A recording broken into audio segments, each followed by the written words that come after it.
सच्चा साक्षी बना, विश्वास योग्य प्रभु तू, विश्वास योग्य प्रभु तू, सनातन का मेरा प्रभु, मैं तेरी स्तुति करूँगा, विश्वास योग्य मेरे प्रभु।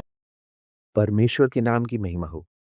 क्या आपने कभी संसार में फैले अन्याय, पीड़ा और बुराई को देखकर ये सोचा है कि परमेश्वर कहाँ है? या क्या वे सच में इन बातों की परवाह करते हैं कि नहीं?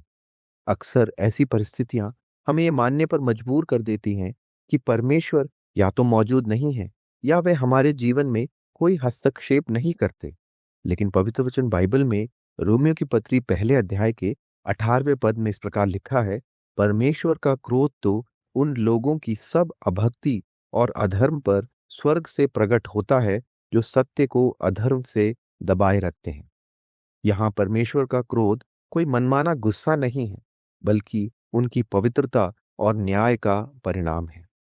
समस्या ये है कि हम मनुष्य परमेश्वर के सत्य को जानते हुए भी उसे दबा देते हैं और अपने ही मार्ग पर चलना चुनते हैं। ये बात आपके जीवन में आप स्वयं जानते होंगे। कितनी ही बार आपकी अंतरात्मा ने जब आपको बताया कि कोई काम गलत है, फिर भी आपने उसको नकार कर उस कार्य को किया। पवित्र वचन बाइबल में इस प्रकार लिखा है, क्योंकि सब ने पाप किया है और परमेश्वर की महिमा से रहित हैं। हमने अपने स्वार्थ, झूठ, कटुता के कारण परमेश्वर के साथ एक रिश्ते में जुड़ना नहीं चाहा है। यदि अधार्मिकता पर परमेश्वर का क्रोध इस प्रकार प्रकट होगा, तो हमें एक उद्धार यानी छुटकारे की बहुत आवश्यकता है। और यहीं पर पवित्र वचन बाइबल हमें एक अद्भुत खुशखबरी या सुसमाचार देता है। परमेश्वर ने अपने प्रेम में अपने पुत्र यीशु मसीह को इस जगत में भेजा, जिन्होंने क्रूस पर हमारे पापों का दंड अपने ऊपर ले लिया और उस मृत्यु को स्वीकार किया। वह तीसरे दिन जी उठे, ताकि जो कोई उन पर विश्वास करे वो नाश न हो बल्कि अनंत जीवन पाए।